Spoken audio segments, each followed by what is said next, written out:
Hey there, and welcome to the ADK Rock and Metal channel. I am Dave, and there's no Andy or Kirk with me, but I'm going to give you my feedback and review on a recent album submission that we had to the channel. It's a band called Era's End, and the song is, or the album is Neon Nightmare. It's their 8th album. And it was submitted to us, so it's not for a press release. So normally I would read a press release out and tell you all about this band, but I don't have any of that. I just have the album. So all I can tell you about is what my experience was of checking this album out. I had no idea on concept or what I was going to get, so I went into it pretty blind.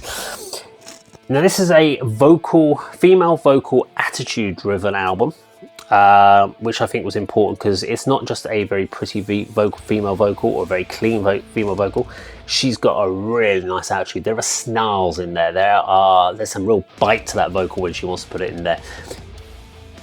Stylization of this album, we've got groove metal in there, a bit of bounce, bit of thrash, bit of post metal, and definitely a lot of new wave of British heavy metal in there. The album has been very solidly produced. I do like it. It's a good, well-produced album. It's not overproduced, which we've seen a lot of time with overly compressed. This is just a very well produced album. Brutus, which was the starting song on the album, is really driven, great, lots of hook in there as well. Again, new wave of British heavy metal in there.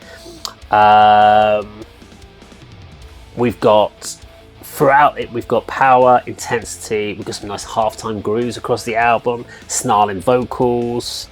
I mean, Phobia has got some slamming riffs in there. I really liked Phobia, great attitude in there.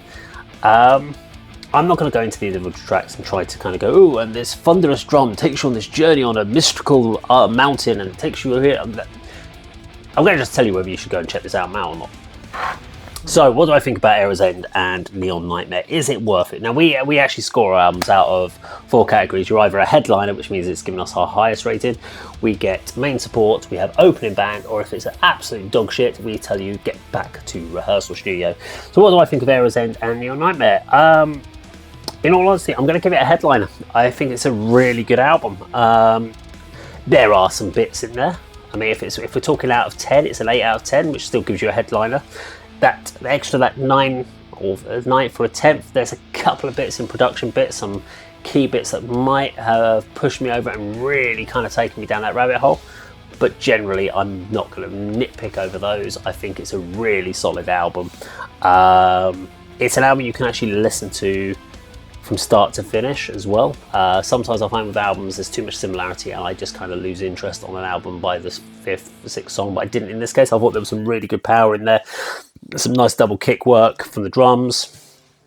Everything seemed to make sense as well within the tracks. Nothing overstayed its welcome. So yeah, definitely a headliner for me. Well done to the guys and lady or group as a whole, Era's End for Neon Nightmare. Go check it out. It's out already. So yeah, check it out. Thank you very much for watching. I'll see you in another video sometime very soon. Take care.